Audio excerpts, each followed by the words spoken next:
retornando, continuando aqui nossa aventura, né? Já vimos aqui que a nossa alternativa correta da sétima questão é a letra D, né? A gente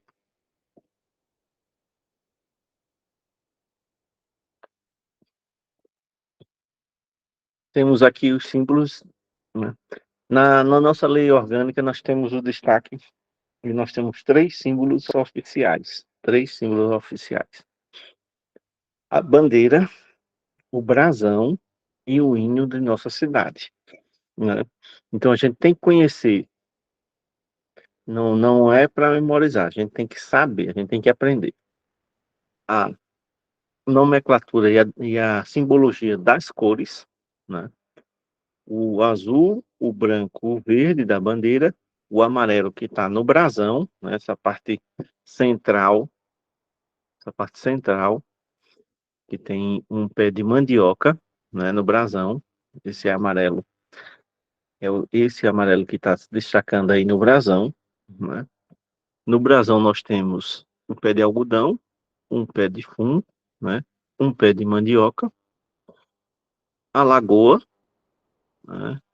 Com a canoa, né? Canoa.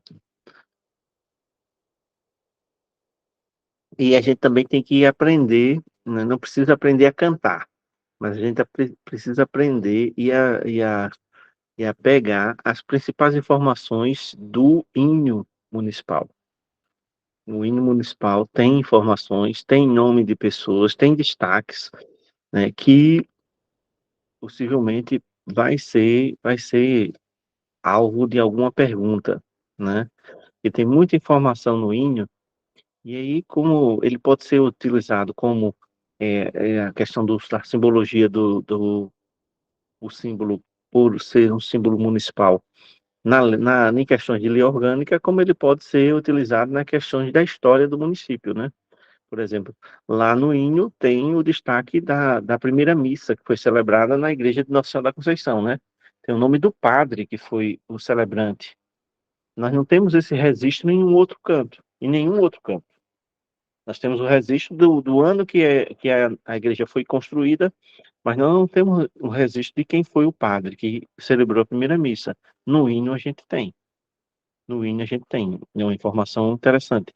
Tem informação da chegada de outros personagens depois de Tomé do Livramento, né? O ano de construção foi 1922 da igreja. Foi isso mesmo. E aí a gente precisa aprender o hino e saber qual é a ideia, quem são essas pessoas que estão lá destacadas, né? Que pode ser alvo de questões, né? Na simbologia das cores, nós temos o azul, o manto celeste que envolve a nossa cidade, né? O céu azul.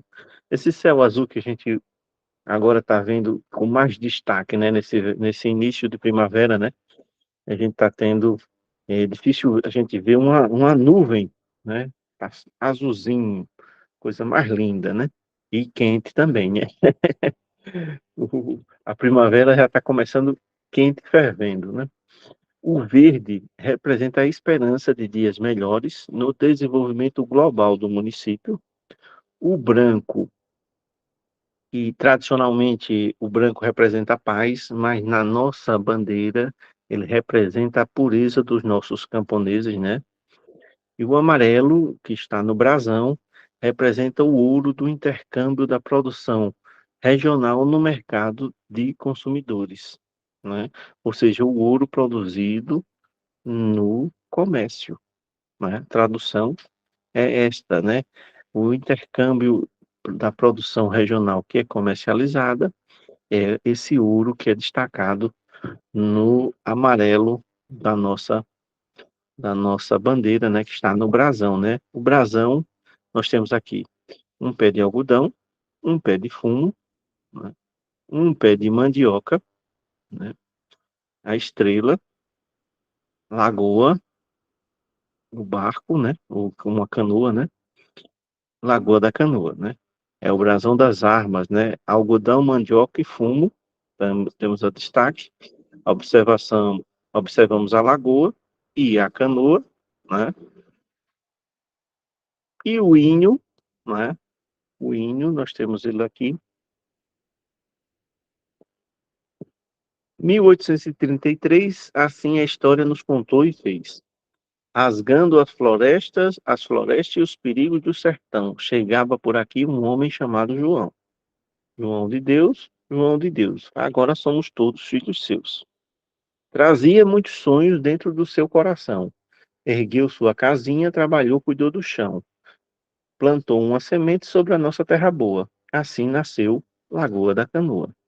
Vieram muitos outros e ficaram por aqui. Tomé do Livramento, ele está lá na história que chegou junto com João de Deus, né? A sua família, é, Tomé do Livramento e sua esposa, João de Deus e sua esposa, né? Então foi a família.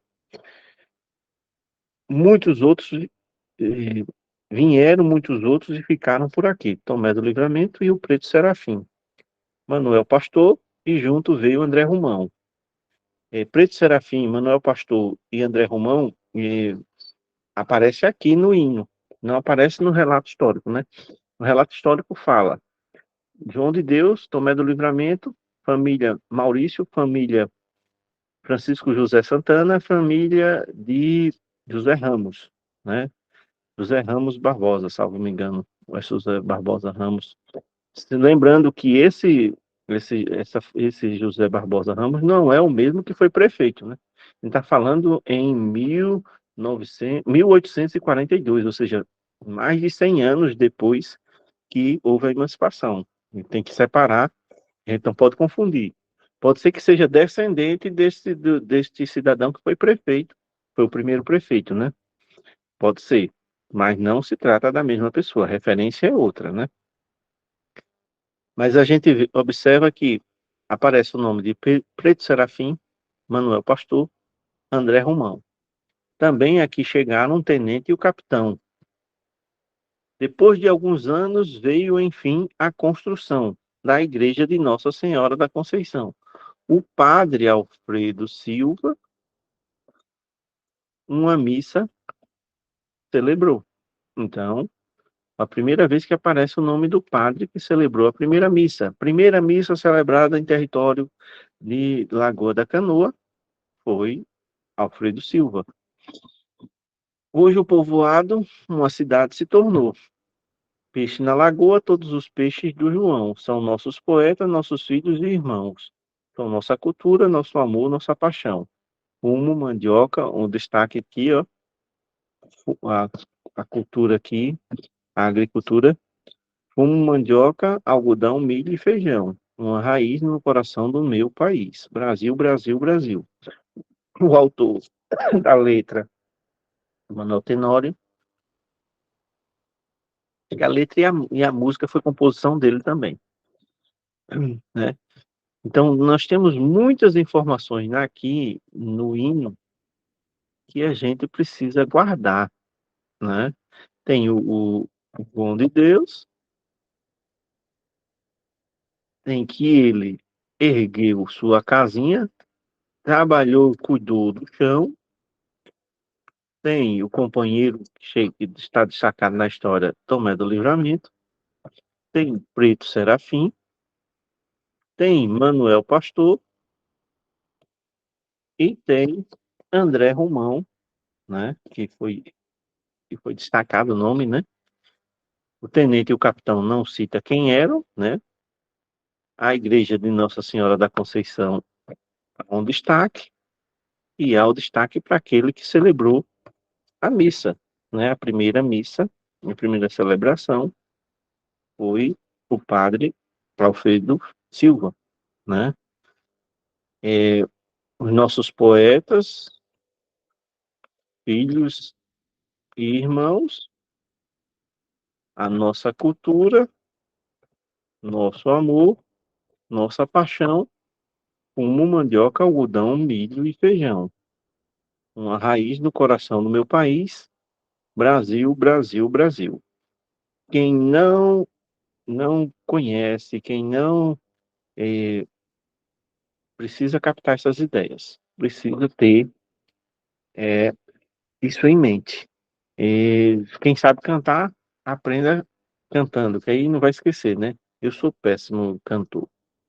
eu fosse viver cantando, eu estava morrendo de fome, porque não tinha condições de ganhar dinheiro não cantando.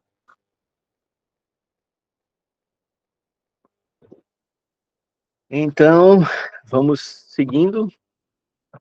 Nós temos aqui uma questãozinha sobre a questão das cores, da simbologia das cores. Questão 8, adaptada, né, com base na lei orgânica, quanto aos símbolos municipais, analise as assertivas e nos dê a correta, né? O azul da bandeira significa o manto celeste de Nossa Senhora da Conceição, o branco, a paz mundial, o amarelo representa o ouro no intercâmbio da produção regional no mercado consumidor, o verde representa apenas a esperança. Então, qual é a alternativa? Luciene tá ligeirinha, né, Luciene? Não perde tempo, não. Não treinando na aula. Já responde. Mas a única correta é a letra 3, né? As demais estão erradas. O verde representa apenas, quando ele coloca aqui o apenas, né? Ele restringe, e não é isso que apenas, né? Tem a esperança e o desenvolvimento global do município, né? O azul é o manto celeste que cobre a cidade, né? O céu. E o branco é como é o nome? A pureza dos A camponeses. pureza, a pureza, a palavra é a pureza dos camponeses, né? A pureza dos nossos camponeses. Organização política, né? A prefeitura é a sede do poder executivo, né? A, o poder executivo é exercido pelo prefeito ou a prefeita, né? O vice-prefeito ou vice-prefeita. O governo municipal é poder executivo e poder legislativo, né? Judiciário, temos judiciário? Temos judiciário. O nosso judiciário é representado por quem? Pelos promotores e pelos juízes da comarca de Feira Grande, né? Nós fazemos parte da comarca de Feira Grande. Mas o destaque aqui é o poder executivo e o poder legislativo do nosso município, né? Eles são independentes e harmônicos entre si, né? A sede do poder legislativo, a primeira lei orgânica do município foi promulgada em 1990. A presidência foi do vereador João Nunes de Lima. O prefeito à época era o senhor Aurelino Rodrigues de Paula e o vice-prefeito, o senhor Antônio Francisco dos Santos. O senhor Aurelino foi no último mandato dele, o vice do senhor Aurelino era meu avô. E vocês veem como é interessante a política. No primeiro mandato do senhor Aurelino, o senhor Aurelino era o vice do prefeito João Angelino dos Santos. O João Angelino sofreu um acidente no decorrer do mandato. No segundo ano do mandato, faleceu e o senhor Aurelino foi o prefeito, né? E lá atrás foi o candidato a vice indicado pelo meu avô e depois o senhor Aurelino era o prefeito e meu avô o vice. Né? E foi o final da carreira política dos dois. Foi em 90, foi até 94, no ano da eleição, foi em 94. Não, 94 não, 92. 92 foi. Foi de 88 a 92 o mandato deles. O poder legislativo hoje, atualmente, ele é exercido por 11 vereadores, né? E começou a ser 11 vereadores a partir de 2016, a partir de 2016. 2012 para trás eram 9, que era o mínimo permitido pela legislação brasileira, pela Constituição Federal do nosso país, são 9 vereadores, o mínimo.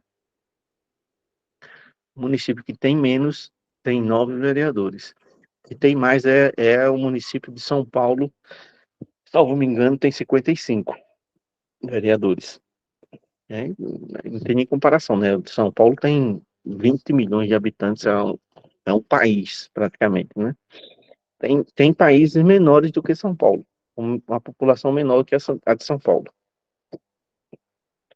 Aí o poder legislativo exercido pela Câmara Municipal, hoje compõe a formação da Câmara, são 11 vereadores. A gente tem que guardar essa informação que pode ter perguntas, né? E agora, olhando, analisando, dá para elaborar perguntas e colocar a formação de 11, a partir de qual ano, né? Que não está destacado aqui na lei orgânica, propriamente dita, mas está destacado na história, né? Na história lá, no nosso município, no Poder Legislativo, está lá destacado. E foi a partir de 2016 a composição de 11, né, vereadores, e antes de 2016 para trás eram 9. Em 2016, primeira legislatura que teve 11, 2020, segunda legislatura, nós estamos caminhando para a terceira legislatura com 11 componentes, o, a Câmara de Vereadores.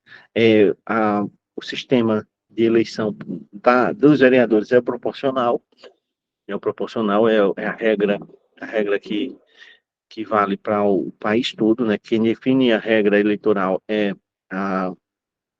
o Congresso Nacional, né? Ele define a regra, né? Ele legisla, faz a lei, e a Justiça Eleitoral é quem organiza, né? As eleições, mas quem define a regra é o Congresso.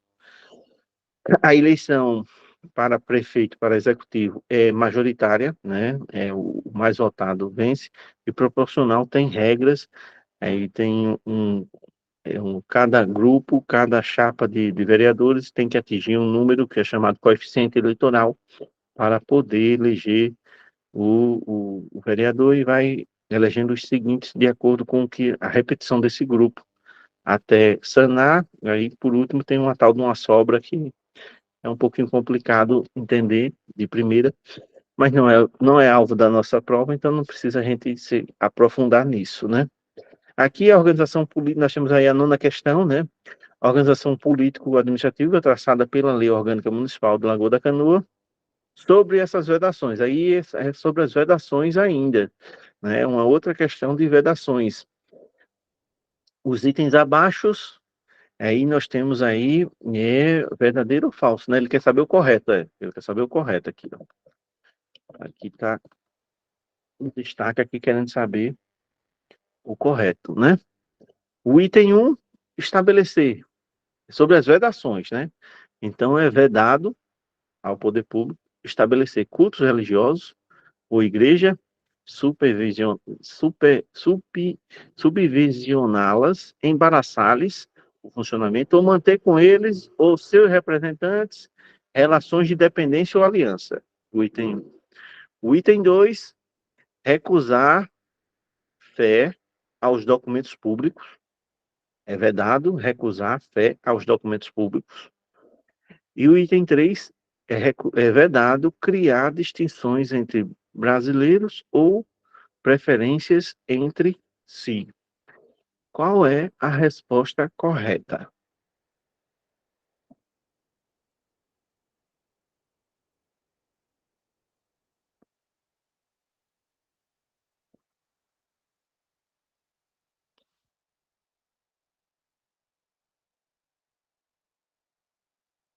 Aí nessa questãozinha tem um detalhe, que tem as vedações implícitas, explícitas, né, que constam na lei, e tem as implícitas, que as vedações com relação às, às, ao seguir os princípios fundamentais.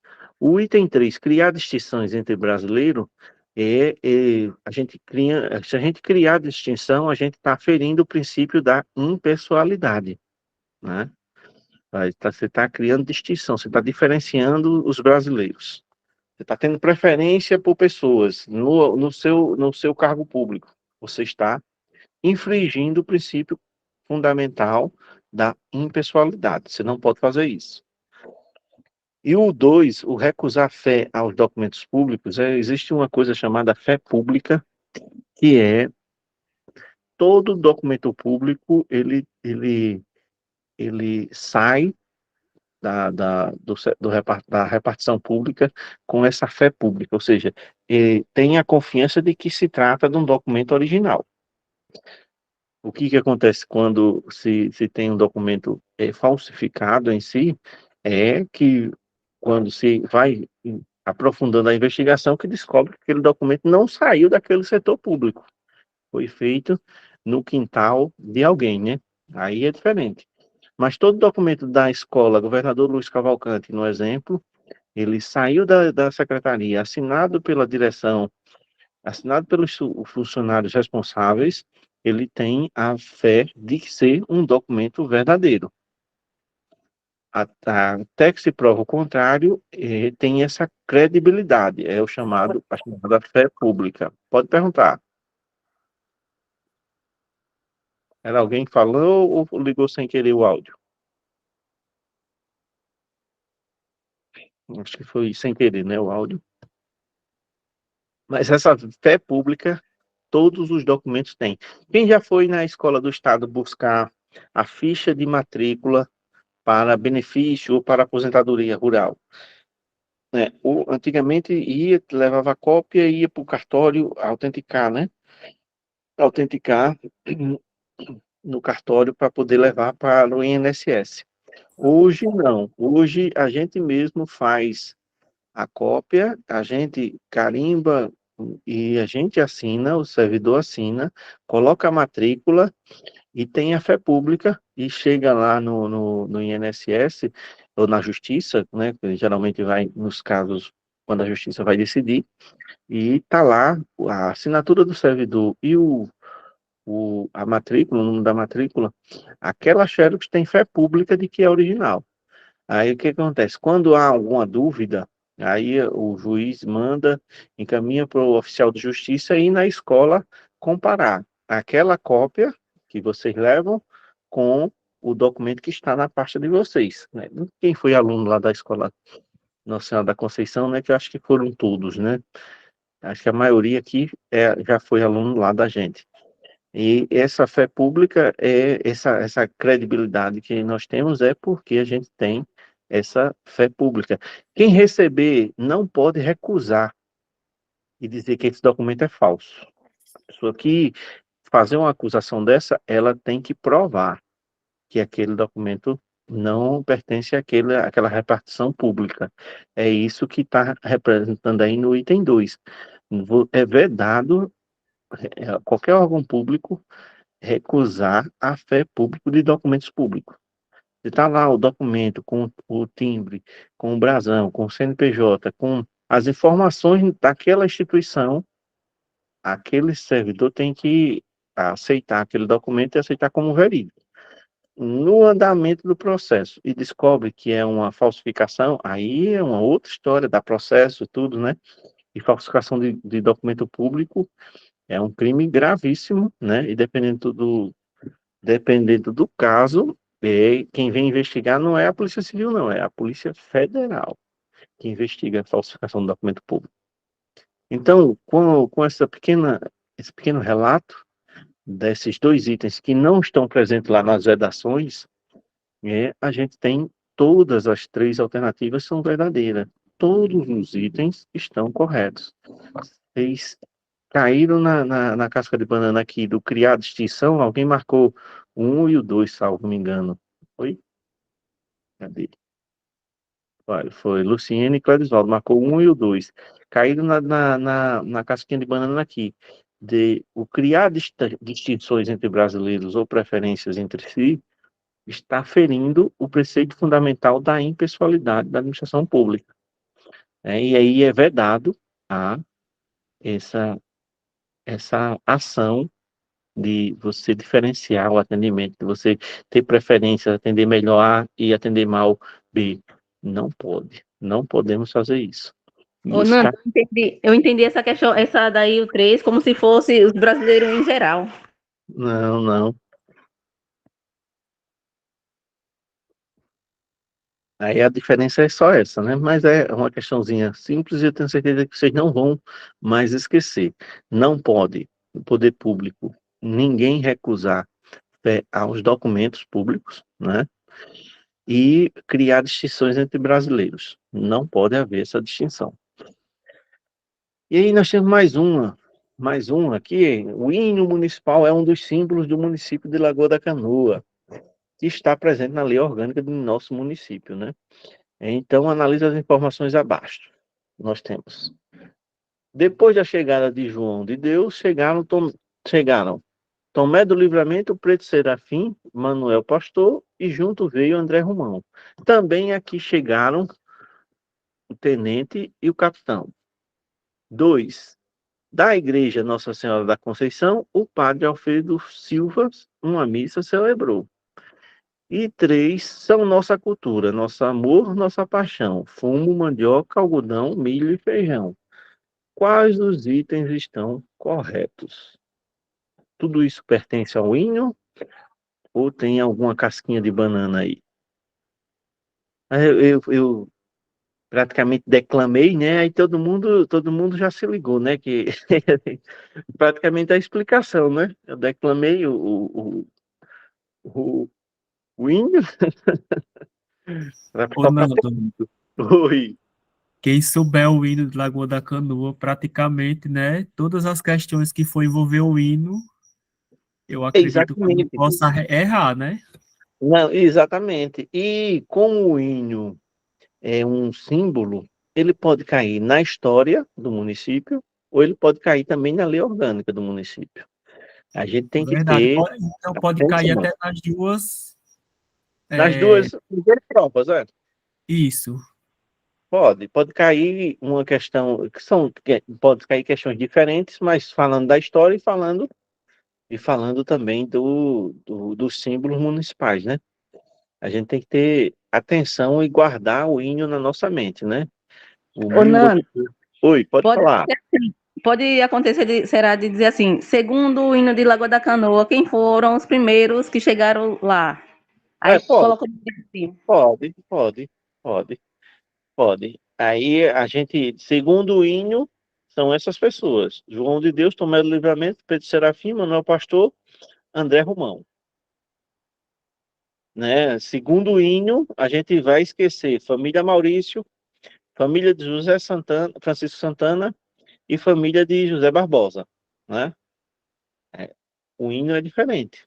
O hino está falando, além de João de Deus e Tomé do Livramento, fala de Preto Serafim, Manuel Pastor e o André Romão, né?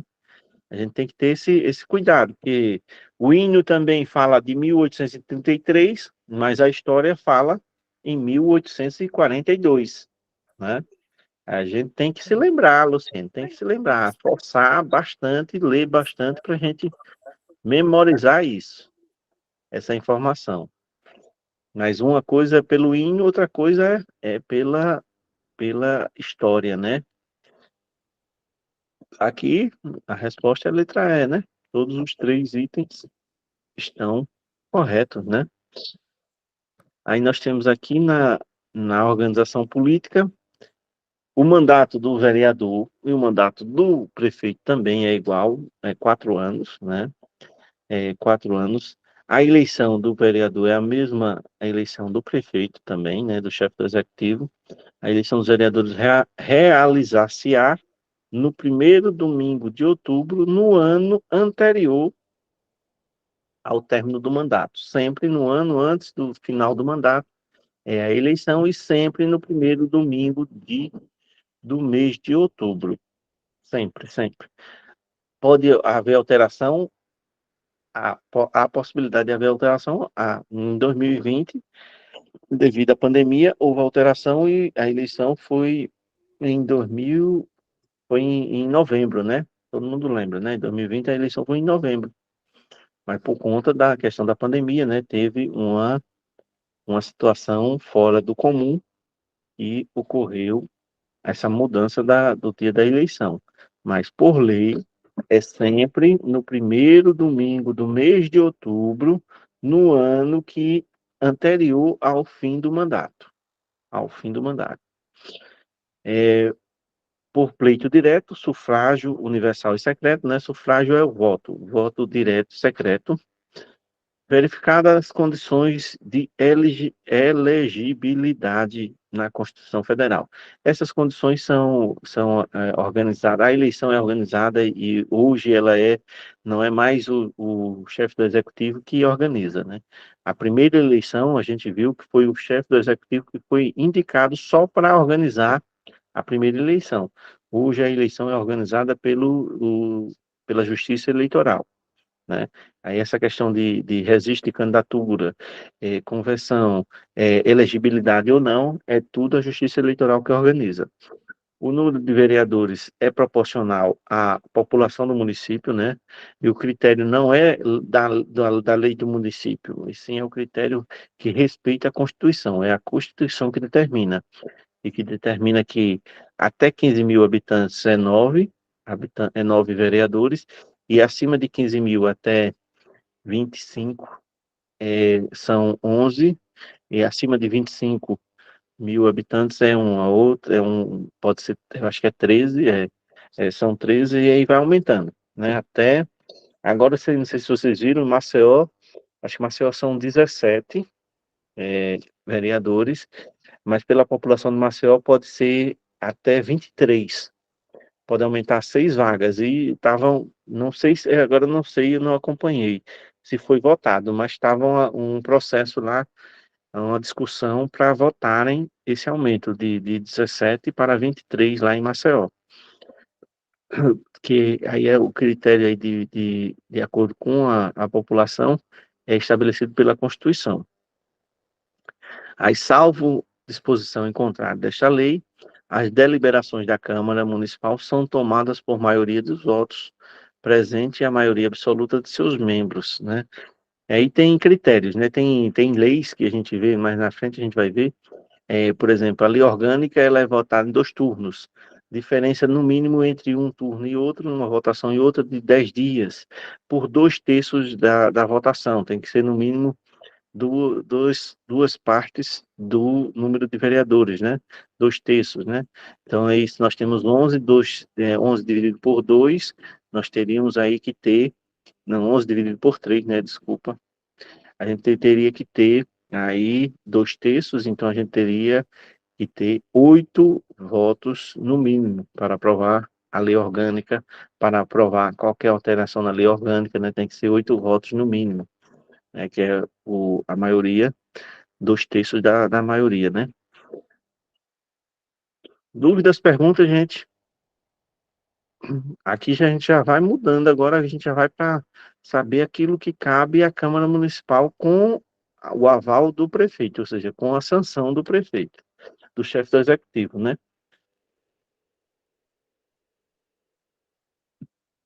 Cabe à Câmara com a sanção do prefeito, a aprovação do sistema tributário municipal, arrecadação e distribuição de renda, plano plurianual, diretrizes orçamentárias, orçamento anual, operações de crédito e de dívida pública, né?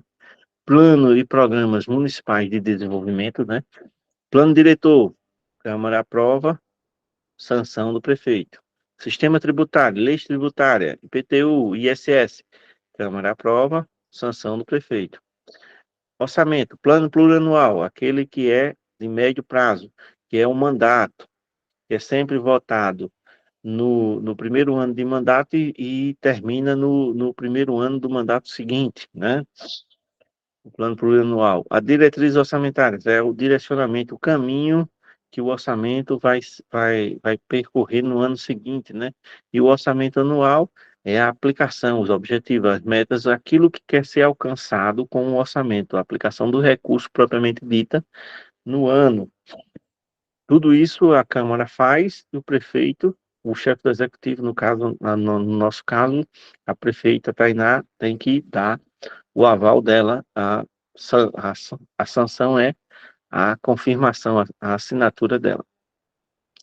Bens do domínio do município, compreendo concessão de direito real de uso, bens municipais por terceiro, observadas as disposições nas leis federais, 866, lei de licitação, né, e 99047 também é lei de licitação, também trata versa sobre licitação. qualquer concessão que é dada no município, permissão de uso, direito de uso, execução de serviço, qualquer coisa tem que ser a Câmara, tem que votar. A Câmara que vota e o chefe do Executivo sanciona.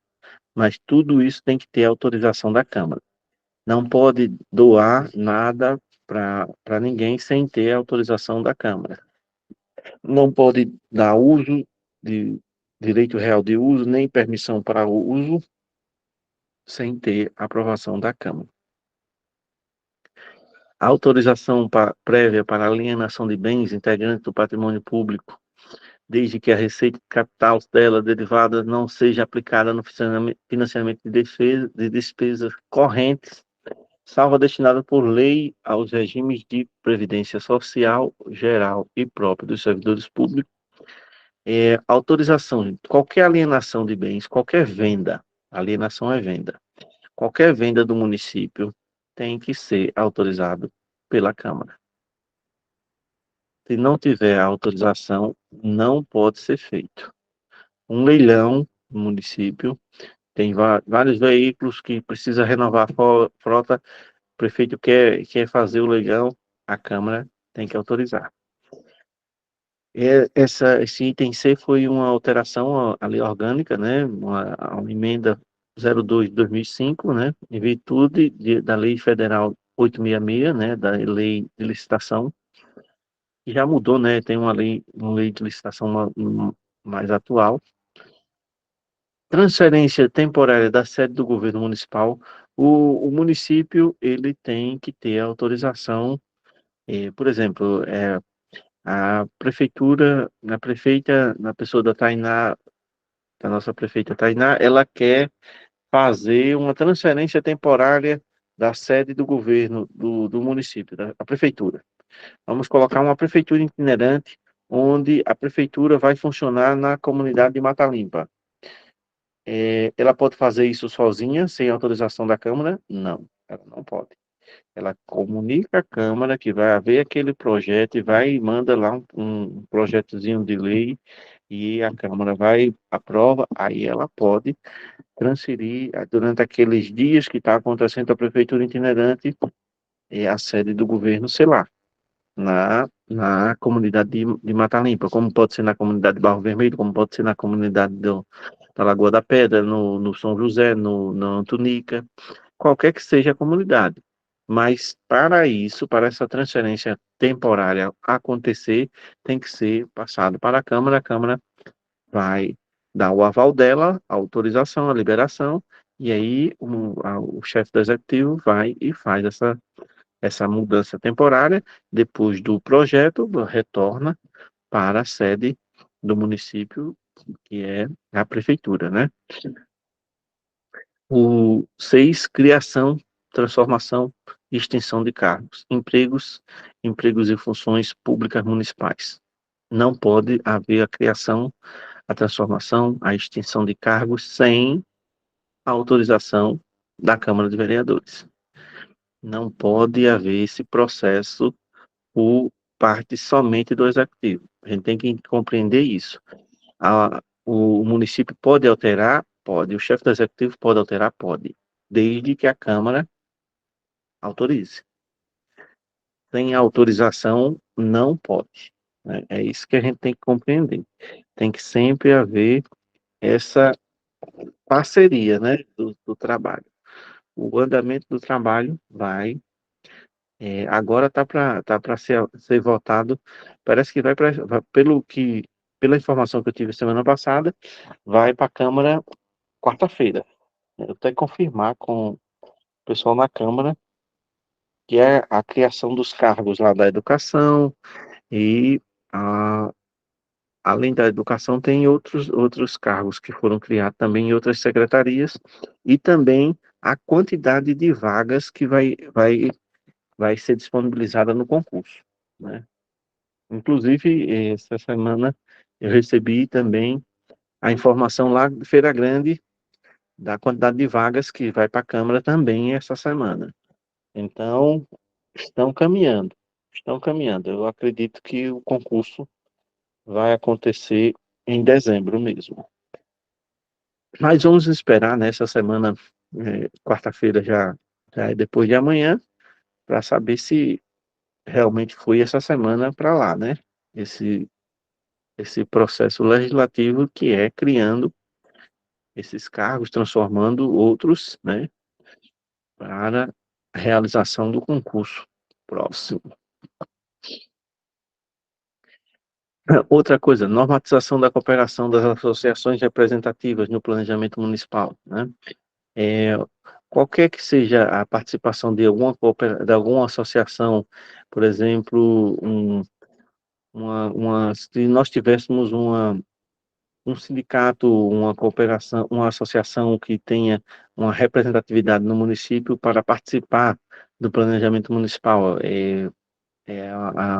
há esse incentivo, vamos dizer, não é bem um incentivo a palavra em si, há essa possibilidade, né, de no planejamento municipal convidar associações, sindicatos para discutir, para debater, para organizar, para participar desse planejamento, né? Normatização da iniciativa popular de projeto de lei de interesse específico do município, da cidade, de vilas ou bairros, através de manifesto e de pelo menos 5% do eleitorado. Lei de iniciativa popular, ela é definida, e o regramento é da Constituição, né? É possível fazer projeto de lei de iniciativa popular, encaminhar para a Câmara vai discutir e, sendo aprovado, vai para a sanção do Executivo, né? E aí, o mínimo de eleitor para participar da assinatura, né, que é um abaixo-assinado de eleitores. Não pode ser pessoas que não tenham direito a voto, né? Menores de 16 anos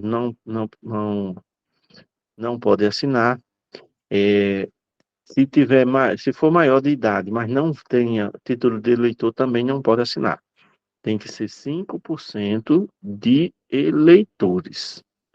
5% de eleitores para propor algum projeto de lei de iniciativa popular.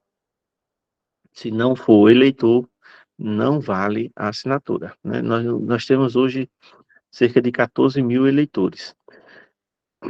14 mil eleitores, 5%, a gente está falando aí de a gente ter 750 eleitores para ser 5%, né?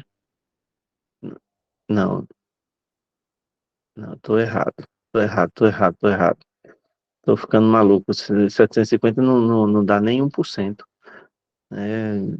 5%, 10% seriam 1.400. É isso mesmo, já tá batendo cansaço. É isso mesmo, 10% seria 1.400, né?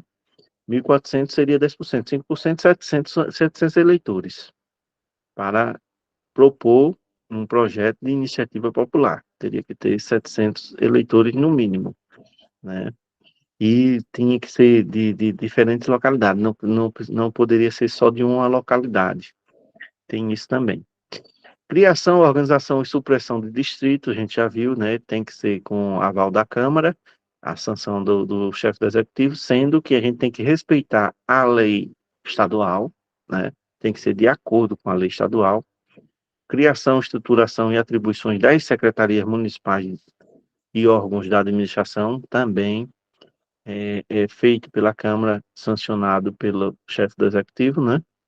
Criação, transformação, extinção e estruturação de empresas públicas, sociedade de economia mista, autarquia, fundações públicas municipais, também é através de lei, sanção do chefe do Executivo, né?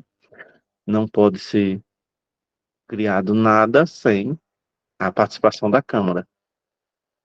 Aí nós temos aí uma questãozinha, né?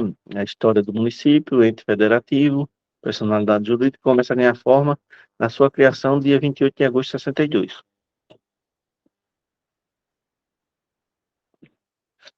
Vocês têm 4 minutinhos para responder essa questão.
Eu acabei na hora de preencher, eu deixei, tem duas alternativas corretas.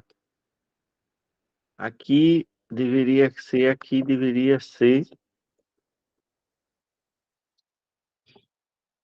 apenas três estão certas para nos dar a resposta. A resposta que eu queria era essa aqui mesmo, era a letra B, como vocês responderam, algumas pessoas responderam. Acho que foi Marlene, né? Foi Marlene. Ô, Porque Nando, tem três alternativas erradas e uma apenas correta. só Pode tem falar, uma. Marlene. É a número 4 que tá certa? É a número 4, está certo. É a número 4.